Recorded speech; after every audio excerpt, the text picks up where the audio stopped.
Hey, everybody! Hi. Happy Halloween! It's us, the Sickly Twins.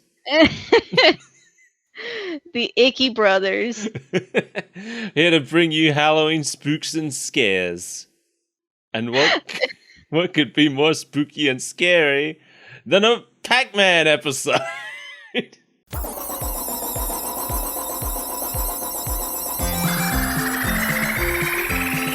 Pac-Man. That's me. Pac-Man. Oh, I must have those power pellets. Go find me the power pellet forest.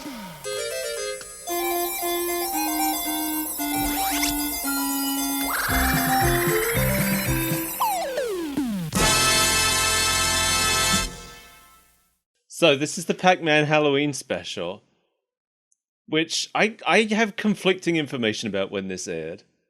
Some places say it aired October 16th, 1982. And some places say it aired October 30th, 1982. 30th would make more sense because that's Halloween. But neither of those days are Halloween. Well, it's the closest Saturday to Halloween on the 30th. I guess. But, like, I wouldn't put it past them to be airing it on October 16th because I know, from being a Simpsons fan, I know that The Simpsons quite often aired its Halloween episodes at the beginning of October or even in November sometimes. And that's like a big deal. The Simpsons Halloween special's a big deal, and this is just a Pac-Man show. Well, the Simpsons Halloween episodes were actually good. Well, sometimes. I want to watch this year's one, though. I saw an ad for it, and one of the stories is a Death Note parody that's actually animated by the studio that made Death Note. What? Yeah. It's just a Simpsons anime episode. Okay. So I'm interested in that. This special also sometimes airs during Halloween lineups on Cartoon Network and Boomerang, apparently. Why? I don't know. I couldn't find any specific examples of it. I don't know if they air the rest of the show or if it's just this specific episode. From the way it was worded, I assume just this episode. And then the children are just left to wonder what it is that they've seen. I mean, this episode doesn't explain anything, but neither did the first episode, so I feel like they'll get it. I feel like this one might have explained more. The first story we have here is called Pacula. Yes, it is. It's written by our old friend Jeffrey Scott, who wrote every single episode of Pac-Man, so he wrote the last one we looked at too. He also wrote the Captain N episode that we looked at. The Captain N episode. That's the one. The music at the very beginning of this episode feels too cool for this show. It felt like I can't even say that I noticed it. I did, and I'm probably playing it right now, but I don't know, it just didn't sit right. Felt like it belonged in a cooler show than this. I was distracted by the ghosts because they all have umbrellas, but only one of them seems to be umbrella. Yeah, Pinky has transformed the top of his head into an umbrella. We did pick up on this last time, that Pinky's gimmick for some reason seems to be that he transforms into stuff. I don't know why. Like, there's no basis for that, in fact. Well, they needed one thing. Because Pinky's the one who turned into a hot air balloon and airlifted the castle away in the first episode. That is the thing that happened. Yeah. He Kirby'd the castle. It's the end of Kirby's Dreamland, but with Pinky. I don't know about you, but I really felt like the thunderstorm going on in this scene needed a flashing lights warning. Was there a thunderstorm? There was a thunderstorm. Yeah, it was raining. That's where they had the umbrellas. It was raining, and there was thunder, and it was flashing like crazy. I felt like Porygon was going to show up. He was there in spirit. Yeah, the ghosts are wandering through a spooky graveyard area. We know it's spooky because it's a long panning shot, and we know it's spooky because the music tells us so, and there is one old mansion in the distance, and then some graves. Well, yeah, it's a graveyard. When isn't a graveyard spooky? I want to make something that's set in like a happy graveyard. A happy graveyard. A happy graveyard. I want like let's break down the stereotype. Graveyards are places of smiles now. They have a weird dog with them. Yeah, it's a ghost dog that sniffs for Pac-Mans or something. It's a power pellet sniffing ghost hound. Oh, that's right. But what's weird is that when we first see them, the dog is like mostly off screen. They're clearly walking a dog. I don't know why they chose to frame it so the dog was almost entirely off screen. But then they show us the dog. It's kind of a big brown, half Lump. slug, half dog. Yeah, lump. It's got one eye.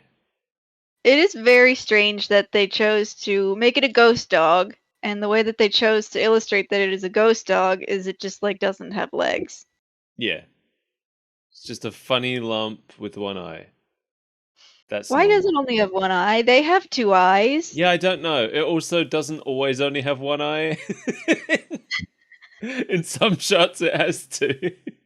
Do you think they were just bad at drawing it in profile? Maybe. Yeah, because the first time we see it, it definitely only has one eye because we see the snout is like turned towards us, and the eye is right in the middle of the snout, and it's like a wide eye as well. It's like Leela's eye from Futurama. But I don't know why we're talking so much about this dog because it appears for literally 10 seconds of the episode Because and it's then leaves. the most strange part. Because there was a full, like, I couldn't tell if it had one eye or if it was just bad in profile. Why is this dog here? I know you could say this about almost anything in this show, but why is this dog here? Nothing happens. They introduce this dog, they explain it to us, and then it gets spooked by a talking gravestone and runs away, never to be seen again. Yeah. They needed it to find the talking gravestone, because otherwise they never would have found the one in an entire cemetery that Pac-Man was disguised as for some reason. Right. So this gravestone with a mouth threatens to chomp them. Relax, Blinky, they don't bite. Oh no? That's what you think. So first they think that the gravestone is a ghost, but then the ghosts surmise that they are ghosts. Therefore, the gravestone must be Pac-Man. To which I thought, that doesn't make any sense. That's nonsense logic. But then it turns out the gravestone actually is Pac-Man, so I guess they were right. Who's the fool now? I guess I'm less intelligent than a ghost monster. They have flawless logic when it comes to detecting Pac-Man. Also, I love the little detail that we got Clyde's full name here. Clyde Q Ghost Monster. I did like that. Why is their last name just what they are? Does that mean that's Mesmeron's last name as well? Because he's apparently their uncle. So. Ghost Monster! No, he's their uncle by marriage. Oh, okay. He's Mesmeron Gottlieb. So Pac-Man tries to eat a handful of power pellets so he can chomp the ghosts, but the ghosts just kind of snatch him out of the air before It's he a can... pretty impotent attempt. Yeah, and so then Pac-Man runs away. He's the one who came out here. He's been chilling out in the graveyard for no reason. Yeah, disguised as a gravestone just in case any ghost monsters happen by. Yeah, why don't we talk about what's going on there? What is he really doing out there? There's a lot of questions that I have about this show in general. I forgot. Since the last time we watched it, it's been quite a while. It's been over half a year since the last time we watched this show. It's nearly been a year. I guess so. I forgot how wacky this show is. And how little sense any of it makes.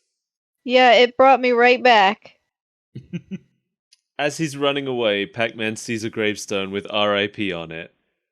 He guesses the R.I.P. must mean ring for instant power pellets, which again seems like nonsense logic.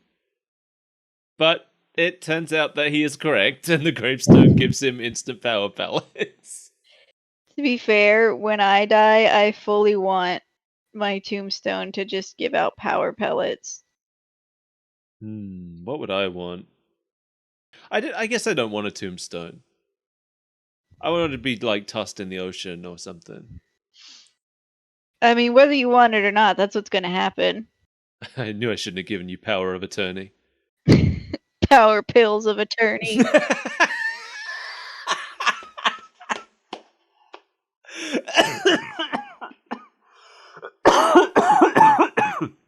It Oh my wasn't God. that funny. That was a murder attempt you just did.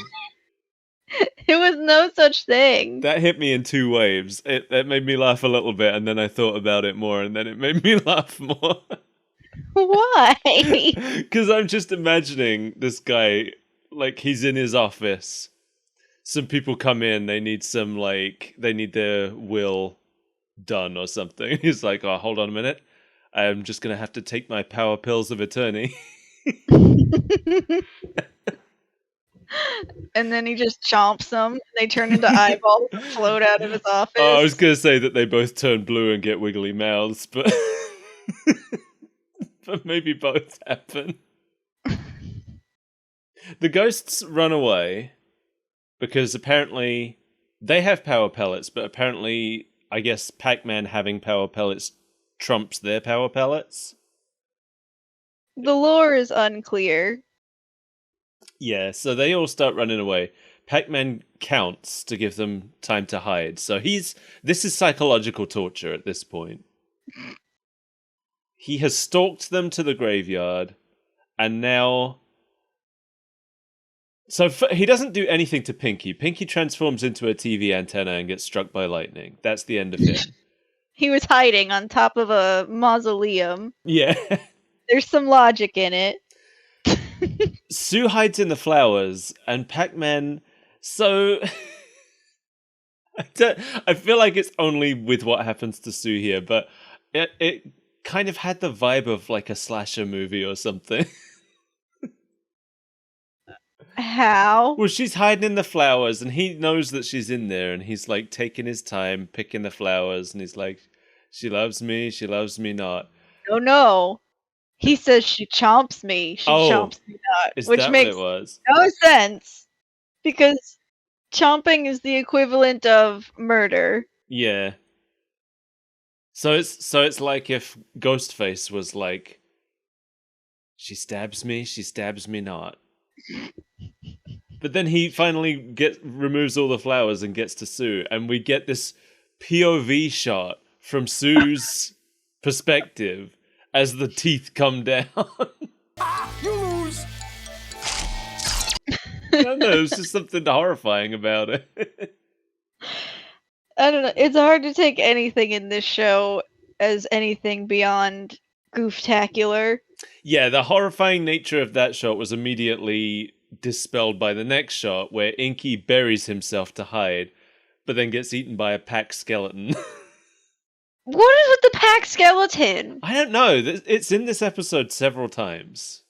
It is, and every single time it comes out of nowhere, and we're just supposed to accept that this happens. Yeah, and I can't even remember what it says. Do you remember what it said here?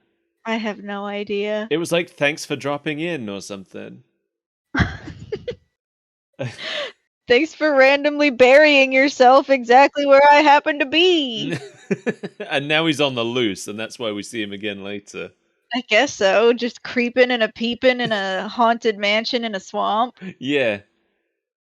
Then Pac-Man's just walking along reading all the gravestones, and as he's passing by them, two of the gravestones are actually Clyde and Blinky, and he does I've complained about this genre of joke before in the Sonic Underground episode. He does the thing where he's like listing off a bunch of things, and then he lists off Clyde and Blinky's names, and then he keeps going, and then he's like, wait, Clyde and Blinky, and then he comes back. There's no twist to it. It's just, he comes back. No. He unceremoniously eats them, and they don't attempt to escape. They just stand No, they there. don't even move. They don't even say anything. They don't bother animating them at all. No, they're just props for this shot. And that's it. That's the end of the chase. And then they have to go home to Mesmeron. Yes, this is where we return to Mesmeron, who has a bat strapped to a table for reasons. It hasn't told us anything about this bat. It's just there. No, but the ghosts come home and he's like not surprised. When we watched the first episode, he was very angry. He was very shouty. He couldn't believe his ghosts were failing.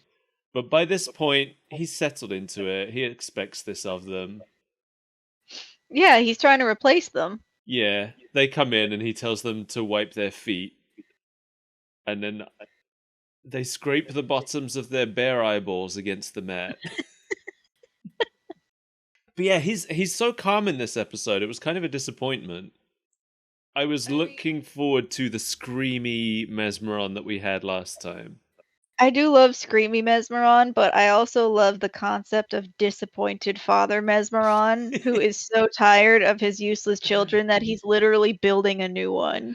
We've only skipped 5 episodes. That's how long it took for this transformation to occur in Mesmeron's character. But I miss the screaming. I do.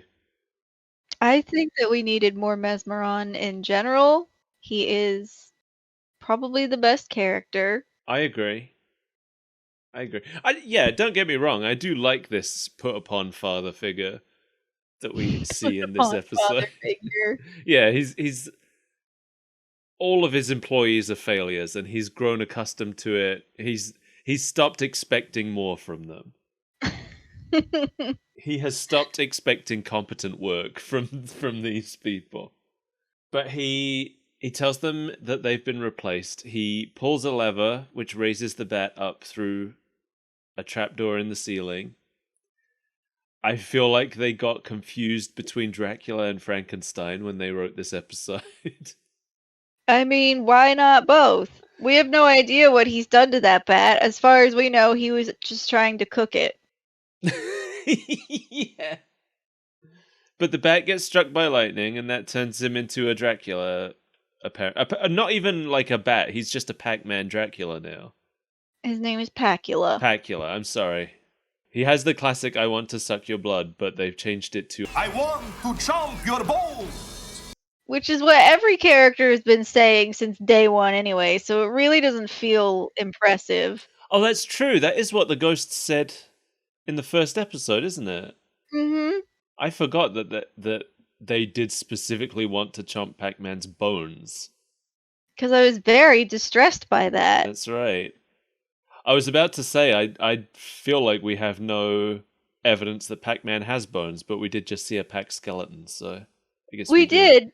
But at the same time, in the next scene, when Pacula is on the loose and he's at a drive-thru just chomping people, it appears that nothing really happens. Yeah, they just get tired. Gets kind of lumpy, but everybody else just gets tired. I think the ones who got lumpy, I think the idea is that they're supposed to be deflated. To me, they looked like juiced fruit.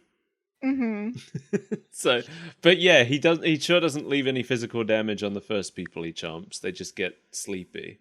Pacula is played by Lenny Weinrib. I don't know if I'm pronouncing that right. They got a whole new guy to be Pacula. They got a whole new guy to be Pacula, and I couldn't believe this might be the most prolific voice actor in this. Actually, no.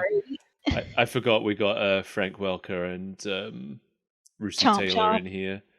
Yeah, Chomp Chomp is Frank Welker. Russi Taylor is Baby Pac. But Russi Taylor wasn't prominent yet. This guy was already prominent because this guy was best known as the voice of H.R. Pufnstuf. Oh. He also played Gomez in the 70s Addams Family cartoon. And I wrote this one down specifically to upset you. Oh no. He's the original voice of Scrappy-Doo. No! Someone brought him up the other day. I was like, why does that thing haunt me? It's gonna haunt you forever. Why? What did I ever do to deserve Scrappy-Doo? Or did you have a scrappy? No. Okay. The movie they're watching at the drive-in is Pack Wars? Pack Wars. It's just Star Wars, but designed to look 8-bit, I guess. I guess. It just looks like playing Asteroid. A guy on the screen says, Use the power pellet force, Luke. which is not a pun. It's not clever. It's not cute. No. But the thing that preyed on my mind the most about this scene was that one teen sitting in his car with his girlfriend announces during what I assume is the climax of the movie. Wow! Pack Wars! What a movie! You know he's been to see it like 5 times without her. He's just trying to get her on board. Imagine doing this, though, during a movie. Imagine saying this. Imagine, like, you're watching Avengers Endgame, and you get to the climax of the movie, all the portals open up, and all the characters from all the other movies start stepping out into the battlefield, and then you just loudly announce to the entire theater, wow, Avengers Endgame! What a movie! To be fair, I would like to do that. Yes, that's what I'm saying. I would like to do that too. This is now... I mean, I know I'm going to forget about it tomorrow, but for the rest of today, this is my aspiration in life. One day, 30 years from now, you'll just be lying on the couch in your underpants, and you'll be struck with the memory that you need to do that. Why am I lying on the couch in my underpants? I mean, I'm just trying to get the most probable, plausible scenario. Yeah, you're just trying to really get inside my life. Yeah. What's something I know Mike does?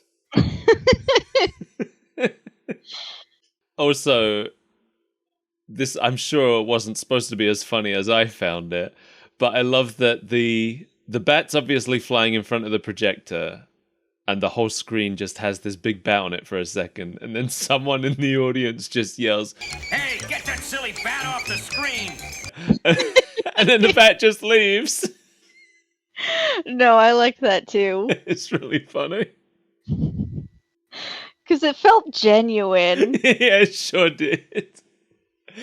It reminded me of the Simpsons episode where they have all the puppies, and like one of the puppies puts his paws up on the screen, and they all think it's cute, and then the cat comes in and does the same thing, and Homer just yells, "Get that cat out of the way!"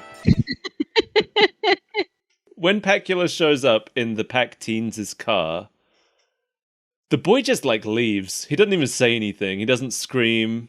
A strange man has appeared in his car, and he's just like, well, I guess that's She's his yours girlfriend now. You won fair and square You've bested me by coming in between us. by appearing out of nowhere. So she gets chomped, she gets tired. Then there's a car of 6 people, and the number plate is 6-pack. It sure is. And he chomps them, and they're the first ones that start to look a little bit lumpy after they get chomped.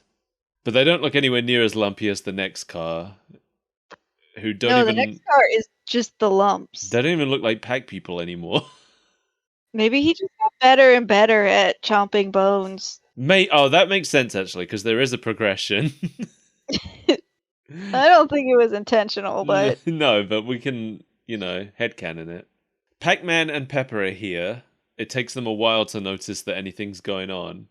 So there's a lot of screaming and shouting. Yeah, they don't notice the car getting its roof ripped off, which happens before that, but Oh yeah, he flaps in front of the car, and the guy's just like, put the hood up! Yeah. I love that Pac-Man has a little badge that he keeps under his hat. I didn't notice the badge. No, when he walks up to Pacula and tells him he's under arrest and that he's from Power Pellet Security, he takes off his hat and he pulls a badge out from under the hat. And it's just shaped like a little Pac-Man, like the pizza shape like he is on the arcade game. Mm-hmm. It's just that. I completely forgot he works for a security company. Yeah, me too. It doesn't. I mean, I guess it's just to explain why he's always the one fighting these ghosts, but It doesn't really explain it. no, we don't even see the power pellet forest in this one. They just keep talking about it. Well, it's the Halloween episode. That's true. You gotta That's do true. spooky things. Did we see it? We didn't see it in the first episode, did we? I think we just saw the We fake saw a one. fake one. Yeah. Are we even sure it exists? No. They're probably just mass produced in a factory. Yeah, probably. A factory. No, or it's like Slurm. It turns out that the pellets are Pac-Man poops. And that's the secret that they're keeping. They do have an awful lot of them. Yeah, too many. Almost makes me wonder why they have any value. Right. Why are they so rare? Is Why do they want this power pill forest so badly? they're extremely rare to where the ghosts want them and can't get them, and yet in the first episode we saw that there are vending machines for them. In this episode we find out that there are gravestones that dispense them. Yeah. We don't And- even have to go back that far. And it's also the only thing that we've ever seen anyone eat in this world. Or drink. The baby was drinking them in the first episode. Yes, it was. It just shoved all of those solid objects into a bottle. Yep. And sucked them through a teat. I love that. So Pac-Man walks up to Pacula and threatens to arrest him. But then Pacula calls him a pain in the neck, and Pac-Man immediately stops trying to arrest him and starts running while screaming for his wife. It was very strange. It's like, what was the plan here? Why were you so confident until he gave you an extremely vague insult?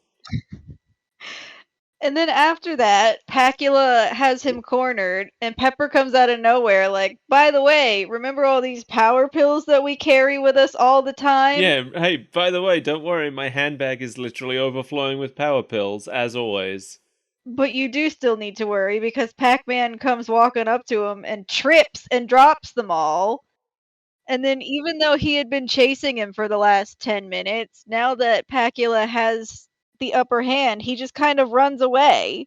Well, yeah, because he doesn't like power pellets. They're like garlic to a pack vampire, I guess.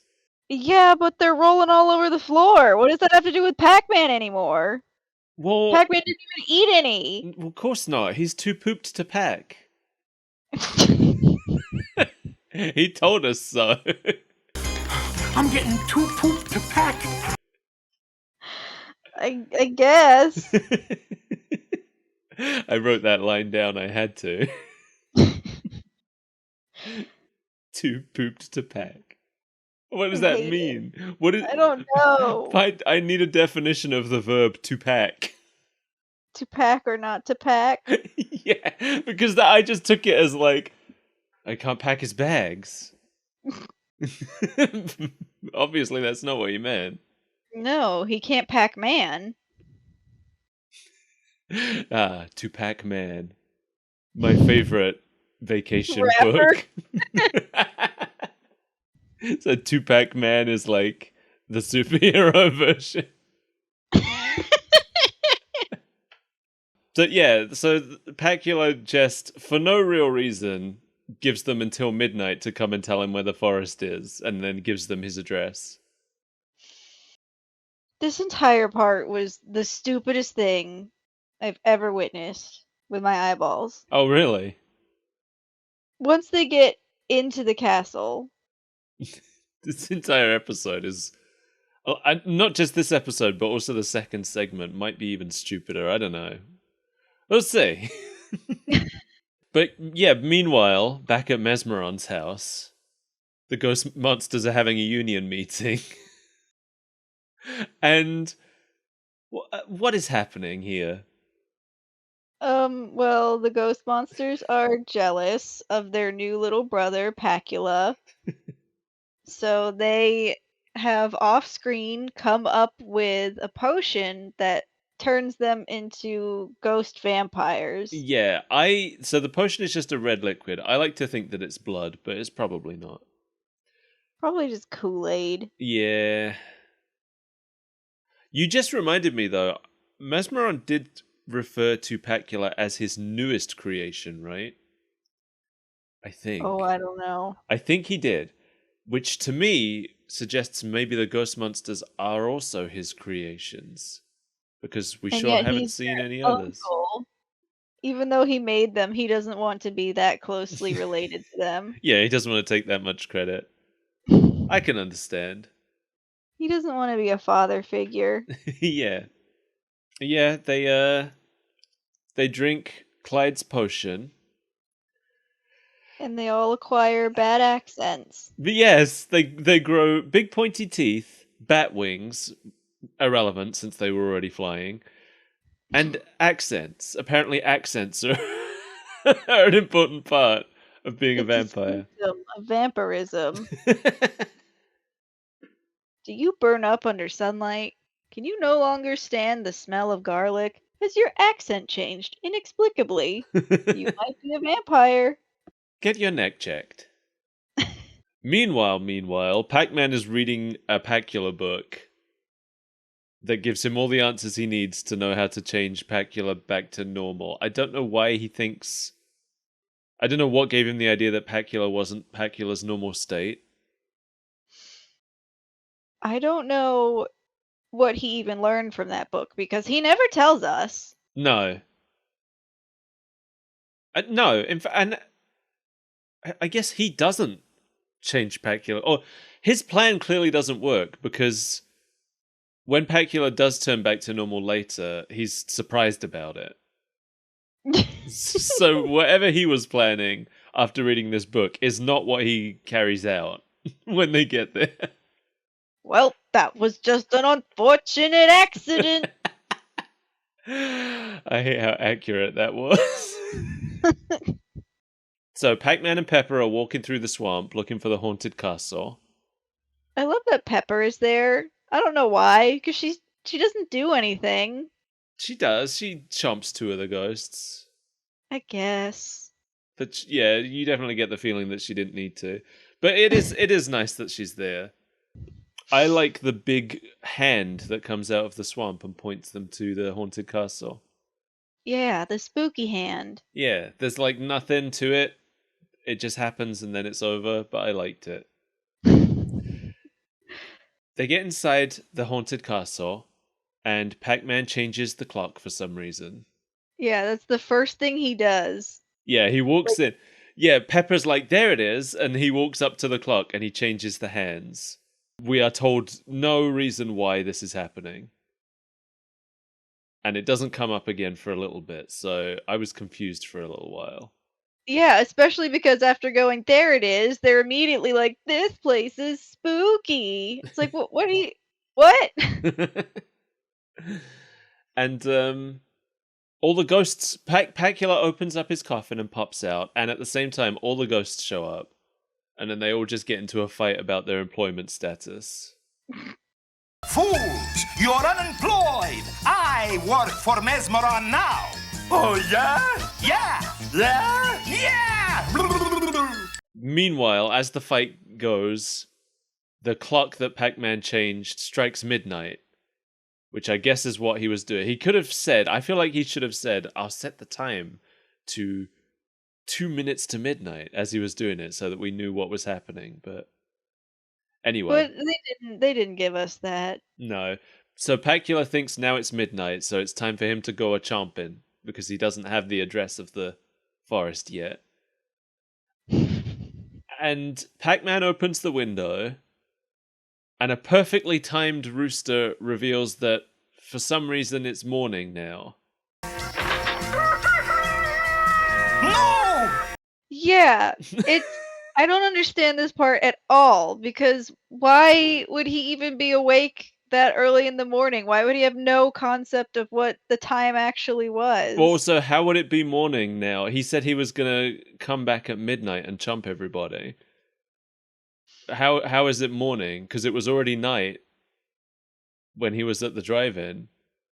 And then it's night again in a scene where they color the background as a purpley twilight. Literally the next shot of Pac-Man after opening the window and streaming the sunlight in.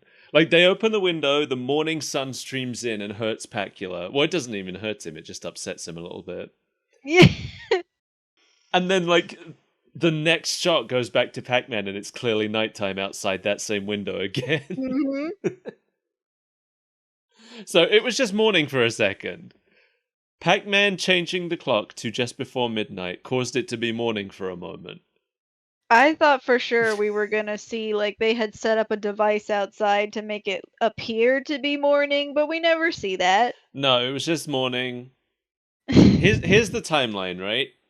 Nighttime. It's been nighttime for the entire episode, I think. They're at the drive-in. Pacula goes to the drive-in. Let's say it's about probably 6 p.m. because it's dark already. And it's like November. October, probably. I don't know, it's a Halloween episode. Pacula says, "Come to my haunted castle before midnight, or I'll come back and chomp everybody." Presumably, before midnight, Pac-Man goes to the castle and changes the clock. In fact, we can see the clock says it's 6 p.m. and he changes it to just before midnight. Then it's morning. And then it's before midnight again. Yeah. Listen, this is Pac World. They don't go by our laws. They don't go by, the same laws of physics or time as we do. Nature? Pac-Man scoffs at nature. Have you seen his skeleton? Yeah, I have actually. It's a very animated mouth for a skeleton. That skeleton had lips. It was extremely distressing. Anyway, so they brought power pellets too. Because the sun sure didn't do much. It just upset him a little bit. To be fair, same. Now we get another chase scene. So Pac-Man immediately chomps Pacula, who turns back to normal, which Pac-Man is surprised about, so this wasn't the plan. Sue and Pinky hide in the coffin, but apparently Pepper was already hanging out in there. And she chomps them. What is with the family Pac just hanging out buried underground, hanging out in coffins? Right. Later on, Sourpuss is hiding in a cabinet. Yes, he is. A common joke in these episodes is the ghosts hide in something in which a member of the Pac family is already hiding. That's How like long the did go-to. Who knows? Yeah, when did they enter? Nobody knows. Weeks ago, maybe. Inky gets distracted by a mirror for some reason. I don't know why. He just stops and starts chatting to a mirror. And then Pac-Man comes out from behind it and eats him. Again, Yeah. a lot of preparation seems to be needed on this trap, but... What I'm gonna do is get real flat and hide behind this mirror in case a ghost gets mesmerized by it. A ghost with no reflection. A ghost with no reflection because they're vampires. Yeah, the vampire ghosts right now. Ugh. It's confusing. The lore in this episode. Blinky and Clyde, not Blinky and Hyde. Blinky and Clyde hide in a suit of armor. And Pac-Man just kind of plays the drums on it, and then they turn into eyes for no reason. Yeah, he just kind of rattles them up enough that they fall out of their skin. Yeah, they don't even get chomped this time. They just give up on life. I think I would at that point too. And then as Pac-Man and Pepper watch the ghost's eyes run away, the coffin that Pacula was sleeping in creaks open on its own, and they run away, and we never find out what the heck just happened. The end. The end. But not the end of Pac-Man. Unfortunately. We have another segment to go. Well, and we've also got the little short in between, which is basically just like a Wile E. Coyote bit, right? But bad. Yeah, just a bad version. It's basically the Wile E. Coyote painted tunnel on the wall gag, but not executed as well. No. So the ghosts are chasing Pac-Man. He jumps into a hole in the ground. The ghosts try to jump into it, but it's just a circle on the ground. It's not actually a hole anymore. So, and then they pick it up and they put it back down. And then Pac-Man jumps back out of it and runs away. And the ghosts try to chase him, but now they fall into the hole. Wah wah. And it really is. It's just the Wile E. Coyote bit without any of the like irony or subversion. You could say that about most of the Pac-Man episodes. That's it's just a true. different cartoon done worser. Because I think one of my favorite versions of the Wile E. Coyote tunnel gag is the one where a truck comes out of it. Mhm. Like he paints it on the wall and then a truck comes out and runs him over. That's hilarious. Anyway, here's the second segment. It's called Trick or Chomp. Do you get it? Do you get it? I was No. worried you wouldn't. Oh, you didn't. No. I was asking you sincerely. Because I was hoping you would explain it. Oh no! We've been outsmarted yet again. It's yet another one of these things where it's like a non-pun. It's a lot like the way Pac-Man talks, actually, where he just replaces random words with Pac, and there's no joke there. It's like the Smurfs. It is exactly like the Smurfs, yeah. I had that thought while watching it because there was what was it? What was it specifically that made me think about it? It was just a pack something for no reason other than to put pack in front of another noun. Well, I was thinking about it recently because the other day, Brutal Moose, he started doing streams where he just watches VHS tapes. Mhm. And he had a copy of Cartoon All-Stars to the Rescue, which I had never seen before. Cartoon All-Stars to the Rescue is one of the most extensive cartoon crossovers ever made.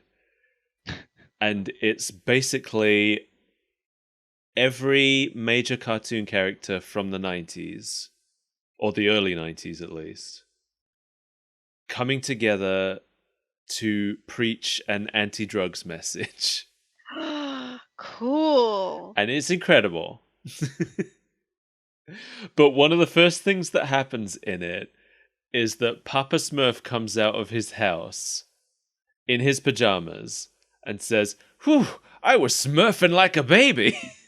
Oh no. And it just sounds so inappropriate. Well, what could that mean?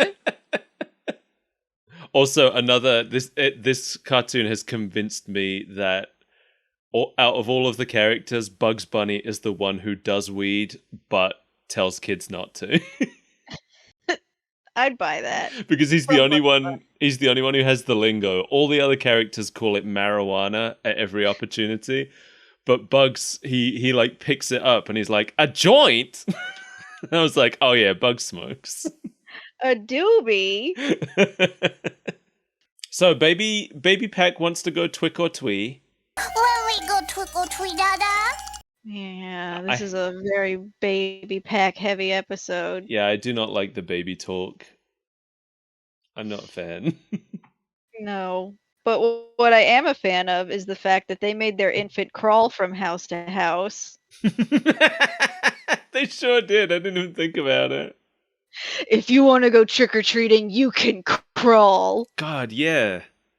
I guess it's because the shape that they are, it's hard to draw them carrying the baby.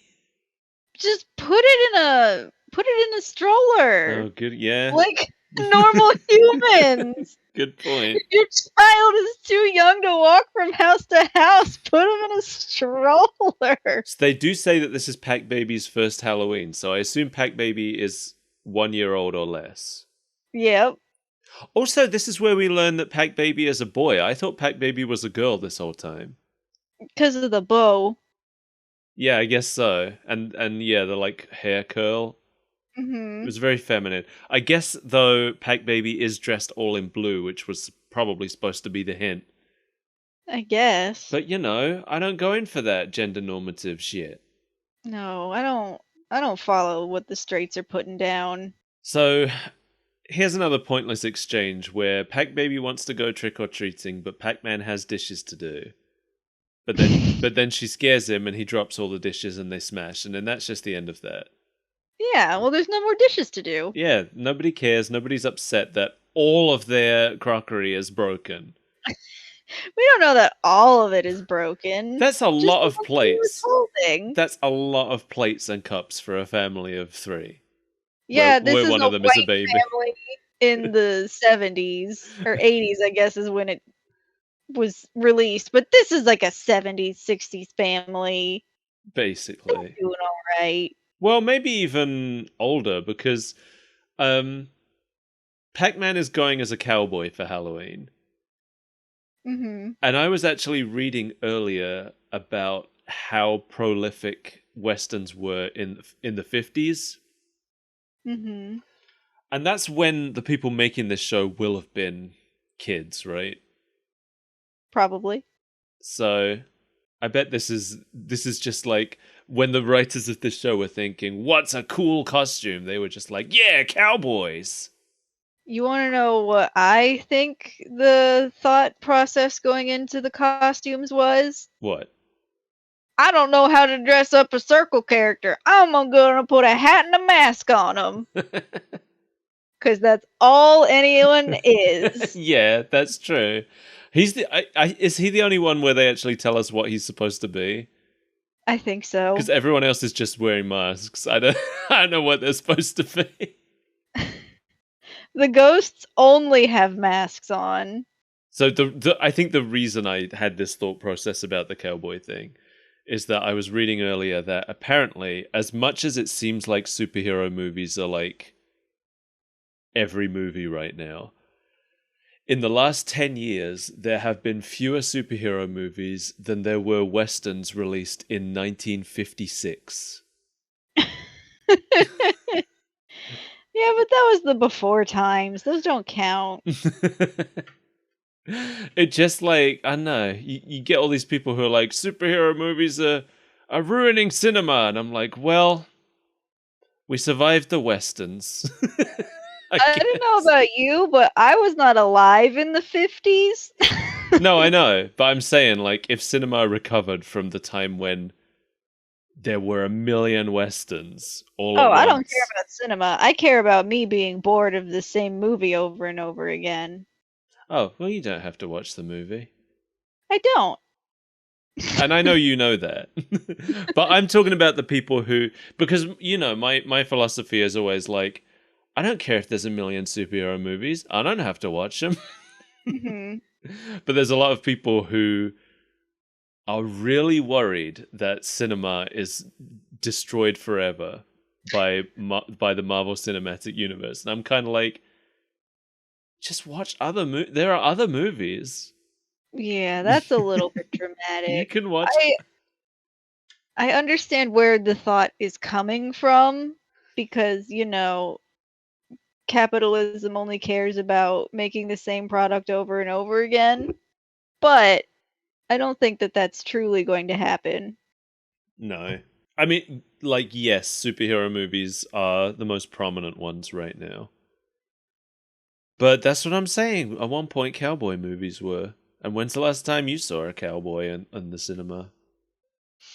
Watching a movie? I was gonna say a couple weeks ago, actually. I had to ask him to move because his 10-gallon hat was in the way. His horse was just taking a dump in the aisle, and I said, hey, that's not good. Hitch that thing Buddy, outside. can't you put that outside? What do you think the hitching poster's for? This cinema ain't big enough for the two of us and your dang horse. Or the two of us, get out.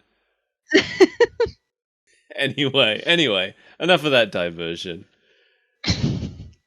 My first thought, once they're out trick-or-treating, my first thought... So I guess yours was about the baby having to crawl from house to house.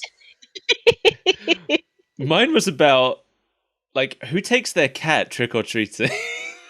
That was also one of mine. Because when the Pack family goes trick-or-treating, the whole Pack family goes trick-or-treating. Yeah, the dog, I can forgive the dog. I could sit I would probably take if the whole family was going out trick or treating, I'd probably take the dog for a walk at the same time. That makes sense to me. But the cat, why are you bringing the cat trick or treating? They brought the cat to the picnic. They did bring the cat to the picnic, and I'm pretty sure I mentioned that I thought that was weird too. But you know what? It might not make any kind of sense, but it did see the return of my favorite character, Sourpuss. Yeah. Yep. And Sourpuss's laugh in this episode is insane. It's become 10 times as intense as it was in the first episode. It's Detroit become crazy. Because I feel like in the first episode it was like a Muttley-esque laugh. Mm-hmm. But in this it's just full on like Joker level insane laughter.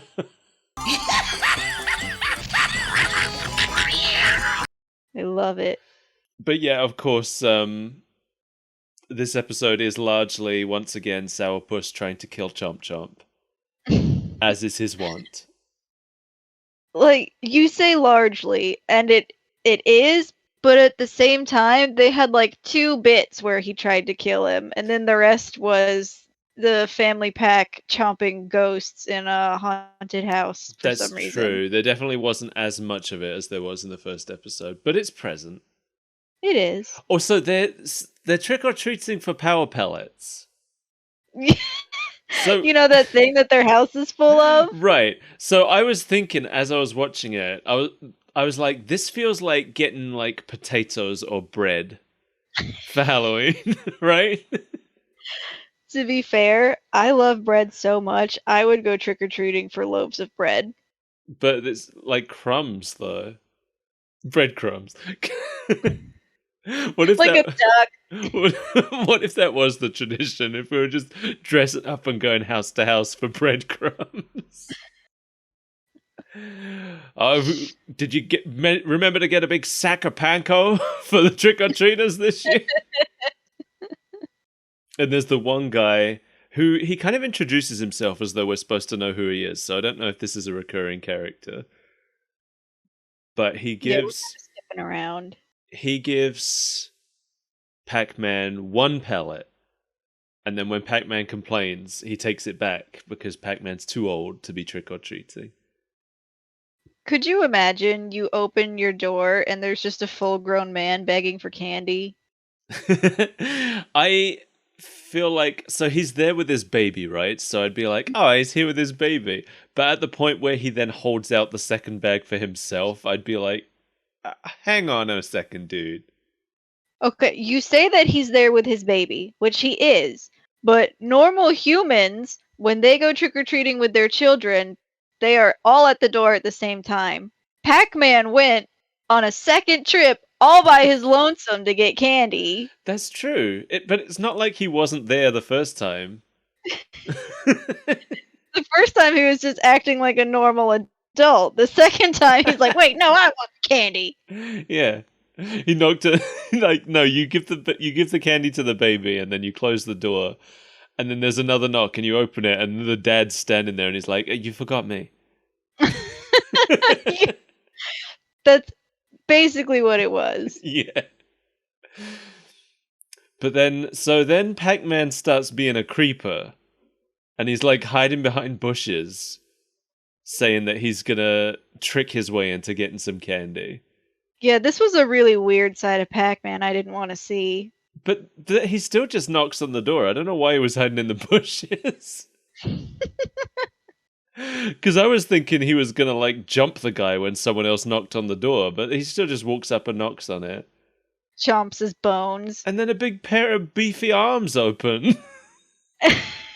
Yeah, it's like a giant gorilla lived there or something. Yeah, big brown, beefy, furry arms open the door and give Pac-Man something that it calls Pack in the sack! Which I did not care for that name at all. No.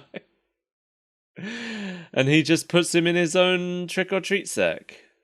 Meanwhile, Sourpuss lures Chomp Chomp into a pumpkin and kicks it down the road, where it bounces for miles and ends up loaded into a cargo plane, which is being loaded by the same guy who answered the door earlier.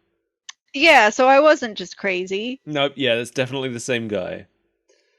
And he's back in his house in a moment as well. So he left his house for a moment to load up this cargo plane and then fly it. And so this pumpkin gets loaded into the cargo plane, which takes off and flies over the house that Sourpuss is at. And then the pumpkin falls out and lands on Sourpuss's head before Sourpuss is done laughing at what he did. He was really proud of it. Yeah.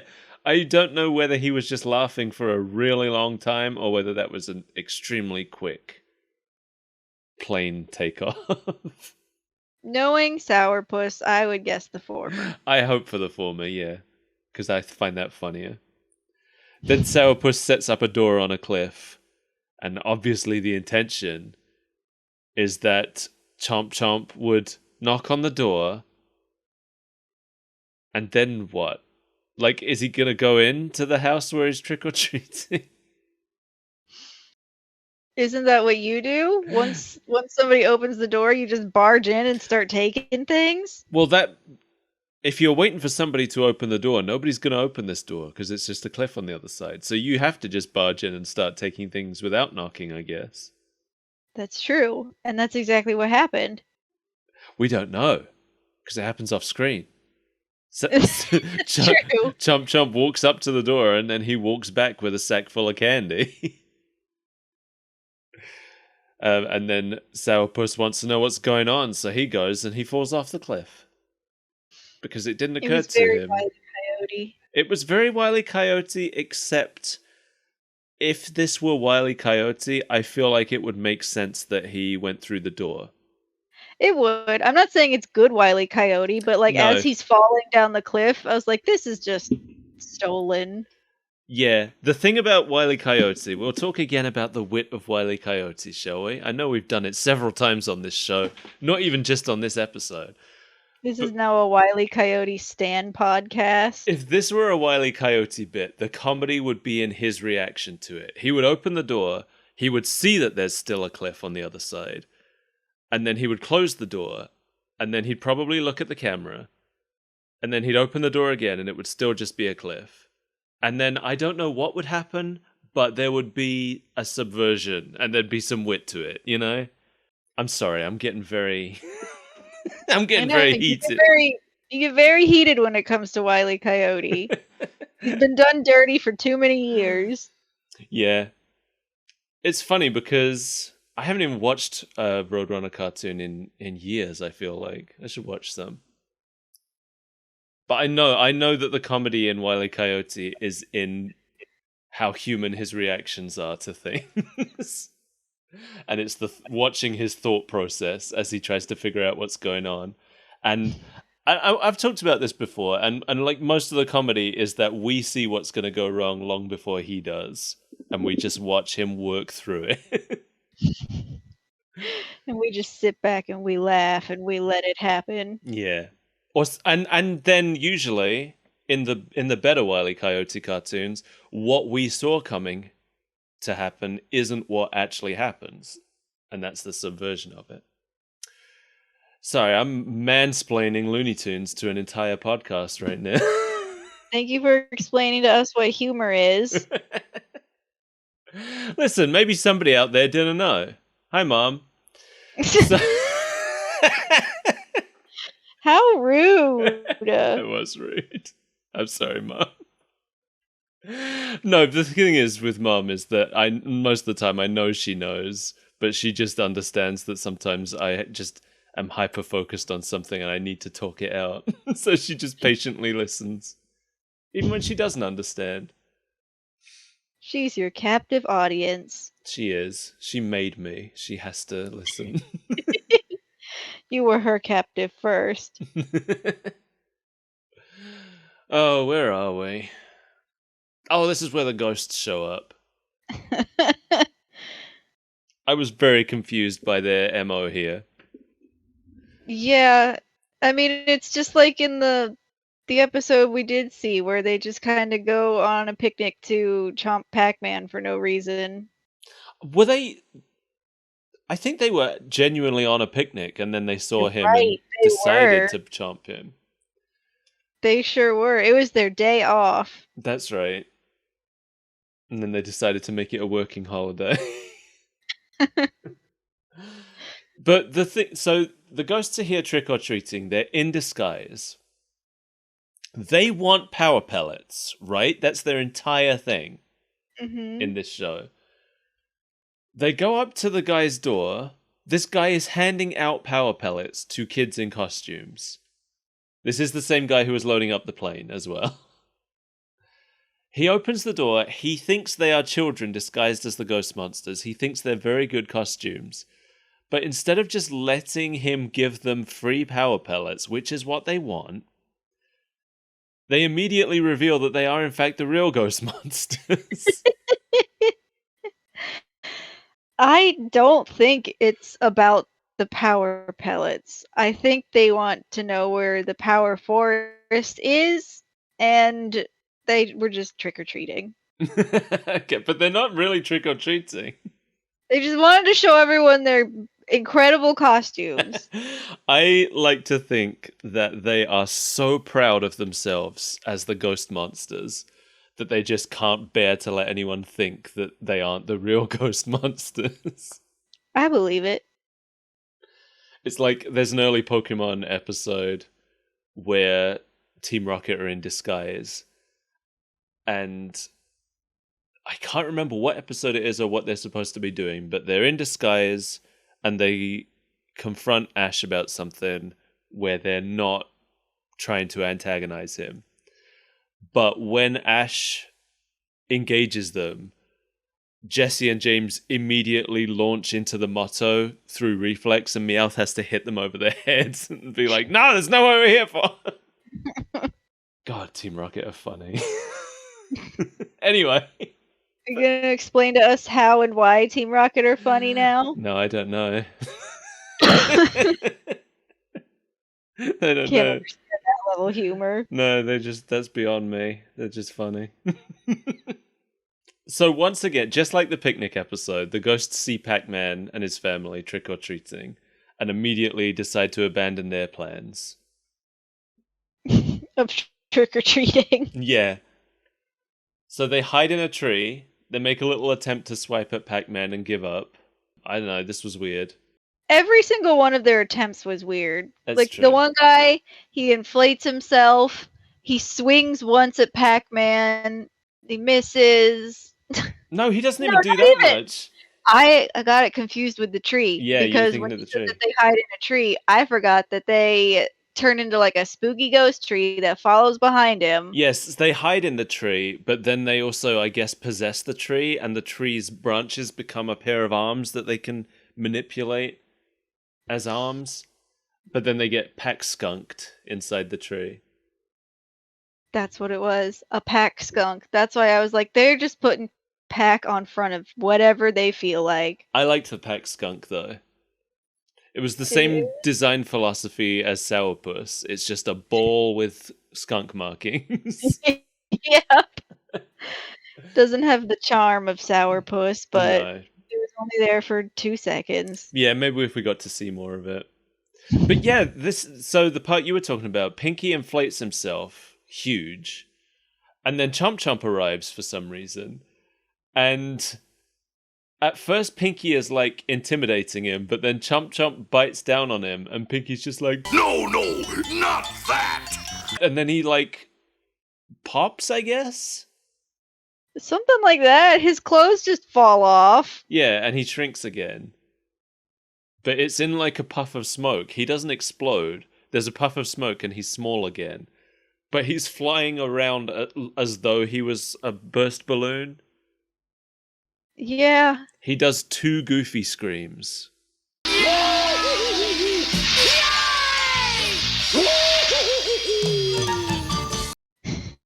Yes, he does. Yeah, and it's just a poor man's goofy scream. It's not the goofy scream, but it's an impression of it. And then they become a ghost totem mummy. This was the dumbest part. This poor man's who's on first. That's almost exactly what I've written down. I called it Babby's first who's on first. But yeah, they make a totem, then they wrap themselves in bandages and call themselves a ghost mummy. And then an owl lands on the top and starts going who at the end of every sentence. And they think someone's asking them who. And it's not funny. Come on, let's scare him. Whoo! Pac-Man, who else? Did you say something to me? Whoo! Me, Inky. What are you talking about? Whoo! You! What? Shut up, let's go. And hilarity ensues. Like, I watched Who's On First last Christmas, and it stands up. It's really funny. You never shut up about who's on first. It's really funny. This is not funny. There's no joke here. No, and by the end, it literally just falls apart. Yeah, literally and figuratively. But meanwhile, you know, where nothing has been achieved on the ghost side of things, Pac-Man and his family arrive at Ye Old Haunted House at 13 Fright Road. And just seeing that address gives Pac-Man a spook. Yeah. Oh, he's got the willies and a half. He's got the willies and the heebie-jeebies. Yep. And there's a side order of Ghiblies on its way. The ghosts are hiding in a pipe organ. Did I say a pope organ? Oh. The ghosts erupt from the body of the Pope. I believe they were in his small intestine. Pac Baby is apparently adept at playing the pipe organ just by kind of hopping around on the keys. Pac Baby cannot walk from house to house, but Pac Baby can dance on a pipe organ and make it sing. Yeah, I actually did not take in what happened to the ghosts here. It just shoots him out. Is that what it was? Because, like, the next shot, they're just in different places. And there is no transition. So the next... So I like this show. The next shot, Inky is now hiding in a painting. And as Pac-Man walks past with a candle, Inky blows the candle out. And Pac-Man asks Chomp Chomp if he did it. And Chomp Chomp says, no, I didn't do it. And then that's kind of the end of that. And Yeah. Chomp Chomp gives Inky fleas in the painting. and that's it. That's it. He just kind of itches himself off screen. Yeah. Pac Baby, Chomp Chomp, and Sourpuss all fall down a secret trapdoor one by one, and nobody notices. Even though Pac-Man and Pepper are staring at them as it happens. They're staring at them as it happens. Each time one of them disappears, they call out the fact that that person has disappeared. And yet they don't notice. And then they both step on it at the same time and they slide down. A very short, super fun, happy slide. And now, into a cauldron. yeah, now they're all in a big gold cauldron. Well, and the ghosts are down there too. And they chase For some them. reason. For some reason. You know, things... What I've realized about this show is that you can't expect events to play out in a meaningful order. No. Sometimes a man opens his front door twice in a row and then is suddenly at the airport loading a cargo plane. He flies away in that plane and then he answers his front door again. He's working that Sigma male grind set. Maybe they're twins. I don't know. The ghosts have a weird poem that they wrote for this occasion. I didn't write it down. But... Yeah. Oh, you didn't write down the poem? No, it was too long. But I'll play it here. Okay. We're gonna chomp, chomp, chomp. I hear bones, bones, bones. We're gonna laugh, ha ha. At your groans, groans, groans. I didn't care for it. No. And Pac Baby points out they have a sack full of power pellets. I don't know why this is news, because they always have that, even when it's not Halloween. Because Pac-Man is not very bright. Even if they didn't have their sack full of power pellets from trick-or-treating, I'm sure something in this room dispenses power pellets. Like the armor set. Maybe you just have to play the keys right from the pipe organ. Yeah. I'm pretty sure this is a world where if you're thinking about power pellets when you press a button, then that button gives you power pellets. No, I wanted the antidote. I like that Chomp Chomp now willingly takes on his pumpkin form to chase the ghosts. Before, Sourpuss tricked him into becoming pumpkin, but now he's realized that it is his optimal form. He's empowered by it now. And this is the first time...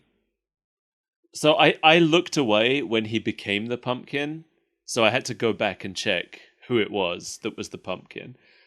And you mentioned before about how Chomp Chomp sounds like a duck. Yes. It didn't ever really hit for me while I could see him, because he was just making noises, and I was like, oh, those are just the noises Chomp Chomp makes. And I guess I kind of tuned him out. But when this pumpkin was making these noises and I couldn't see Chomp Chomp and I didn't know where the noises were coming from, I was like, what are these duck noises? Has these been happening the whole time? You said I was crazy. I did. I do remember when we recorded the first ever episode and you mentioned duck noises, I was like, what are you talking about? There were no ducks in this show, you dumb idiot. But they're absolutely duck noises. I guess my brain just tuned them out when they're coming out of a dog. I don't understand how. That's what made it stand out to me. I don't understand how either. I can't understand it. But I finally heard it for the first time. Your eyes have been opened. Yeah. You know that children's toy where it's like, the cow says, moo. Yeah. Just imagine you're doing that, and you get the dog, and a duck noise comes out of it.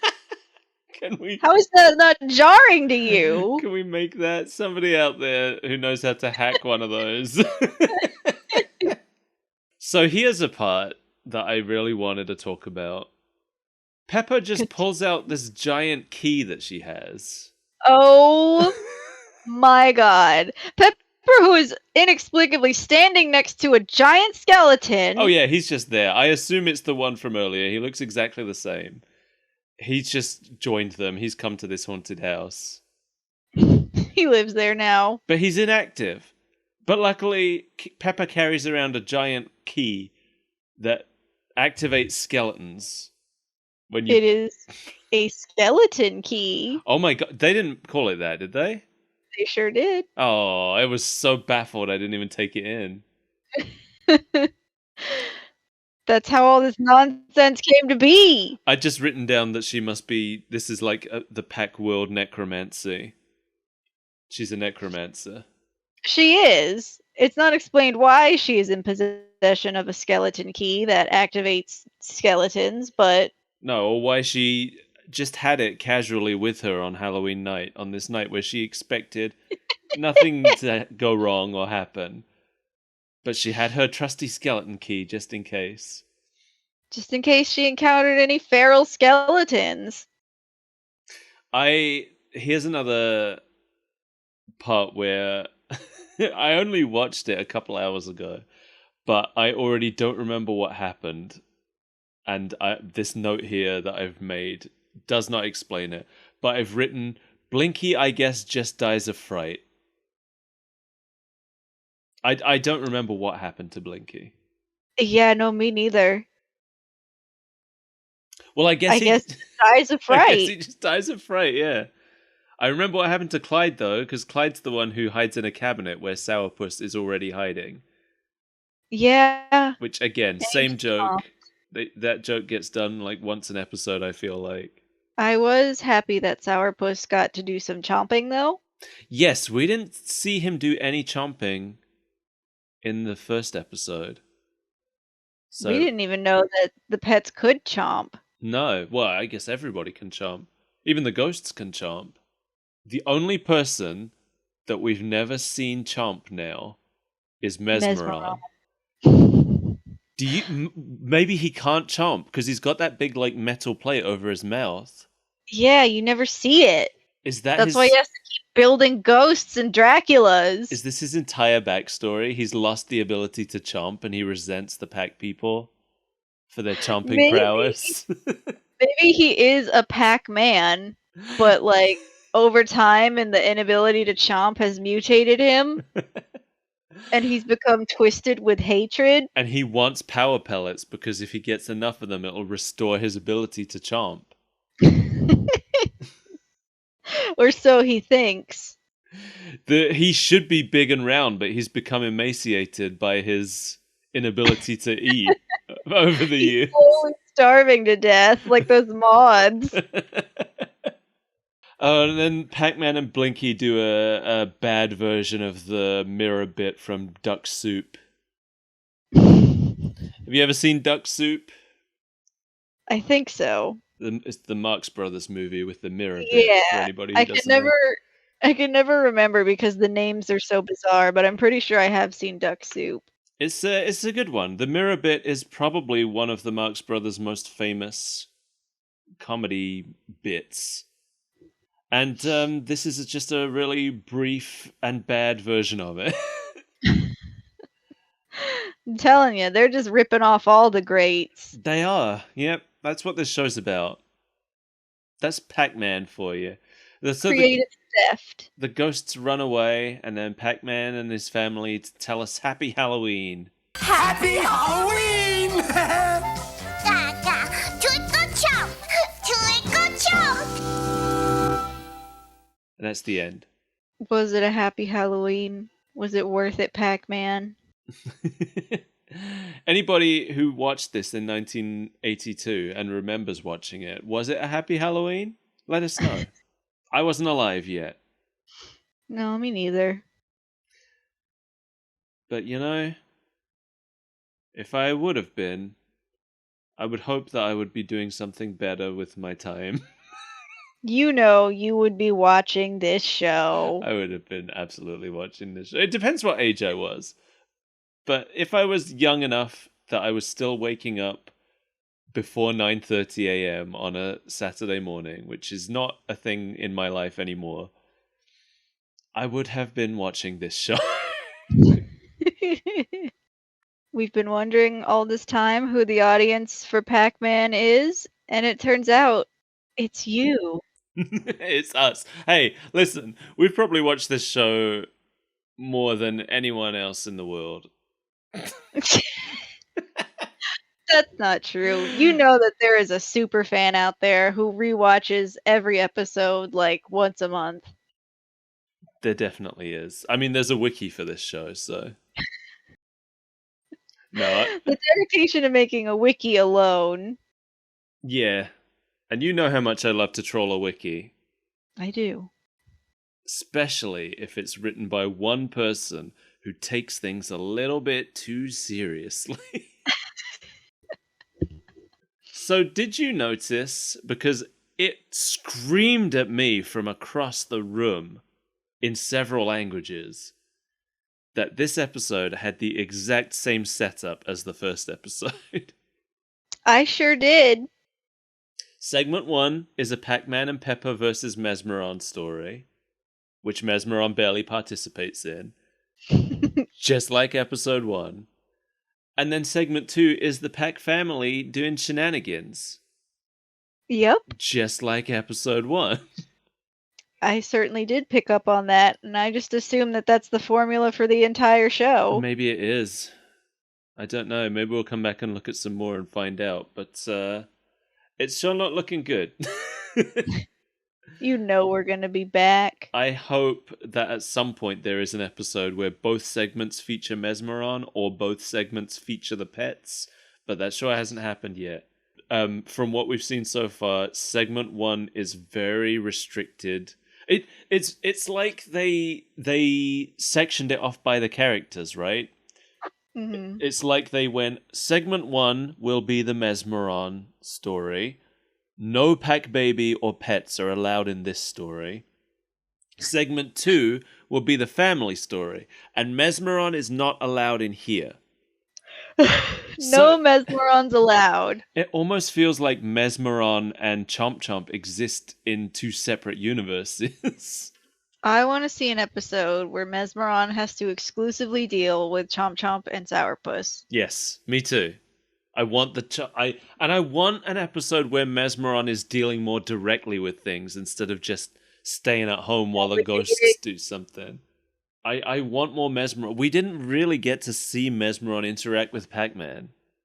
I feel like there is a design flaw with Mesmeron in that they drew him to be 18 times bigger than everyone else. Yeah. So I feel like we're never really going to see him do anything other than delegate. We did briefly see him show up in the Pac Town in the first episode, but all he really did is get his clothes ate by a bunch of teeny tiny little Pac people nipping at his heels. What a strange show. It is a strange show. It is. It's funny because in a way, there's something about it that reminds me of Adventures of Sonic the Hedgehog. But Robotnik was very present in Sonic's life, and Mesmeron is not present in Pac-Man's. He's an absentee father. You know, we've been ragging on this show for about an hour and a half now, and I do kind of love it.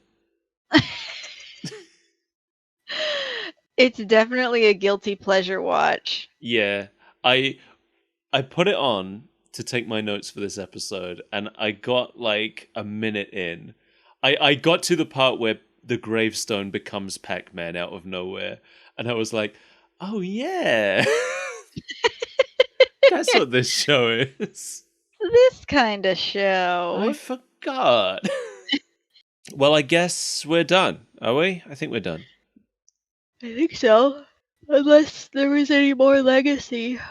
I don't think there's any legacy of Pac-Man. Pacula. Pacula. I would love it if Pacula became a character in one of the kart races or something. What if Pacula was one of the skins in Smash Brothers? That would be incredible. That maybe they should start. I mean, they've lost the rights to like half the Pac family now. Maybe they should just bring in Sourpuss. Oh, actually, they might still own Sourpuss. I know for sure that they don't own Ms. Pac-Man, Pac-Man Jr., or Baby Pac anymore. Which is basically the whole family. Characters. Junior Pac-Man isn't even in this show, so like, who cares? I don't. We're gonna have to look at the other Pac-Man show eventually. The Pac-Man anime? What's it called? Pac-Man: The Ghostly Adventures or whatever it is. Oh yeah. I've watched it. I've watched the first episode before. It's bad. I find it worse than this because it's not even like this is fun. Charmingly bad. Yeah, this is bad in a way that's so insane that it's fun to watch. Mm-hmm. Pac-Man and the Ghostly Adventures is just like it's just boring bad. I think you talked to me about it like when it first came out. Yeah, when I first watched it. Mm-hmm. Because I was like, I don't often give new cartoons a chance, but for some reason, that just happened to come out at a period where I was like, I should watch more new cartoons. Let's see what this is like. And it's bad. Immediately regretted your decision. Yeah, I never watched episode 2. But that's a topic for when I have to watch it again and talk about it on this show. Soon. We'll see. We'll see.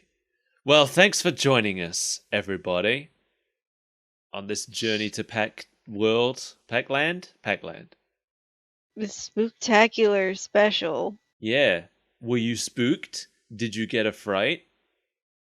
I got several frights. Leave us a comment or send us a tweet to tell us which part of this episode gave you the heebie-jeebies. Give us an itemized list of your frights. Give us an itemized list of fears that we can take advantage of. And maybe And next an address Halloween. which we can send them to. Do you like spiders? No. What's your address? Unrelated Boy, question. we got a present for you. If you want to talk to us, you can message us on Twitter at sbreakfastfc. Or if you want to give us money so we can make a better show, you could send us money at patreon.com/superbreakfastfriendsclub or coffee.com/superbreakfastfriendsclub. There are many places you can go to give us money. Well, there are two. You could come to our houses. We won't let you in, but you can hand us money through the mail slot. And I promise we won't give you the pack in the sack. And I promise I won't slide a bunch of spiders out after you. Don't make promises you won't keep. They don't know I'm not going to keep it. Now they do. You can find me on the internet. I'm Skull Pirate Mike. Find me. Find me. Don't look for me because I am not taking calls. Not from you, anyway. I will not receive any type of caller. I think that's the end. I think we've ended the show. Bye. No. I like that the bye came after that. Yeah, I forgot. I forgot about the bye.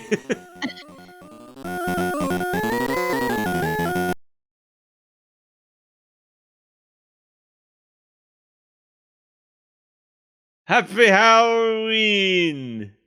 Happy spooktacular. Every- Don't get bitten by a pacula.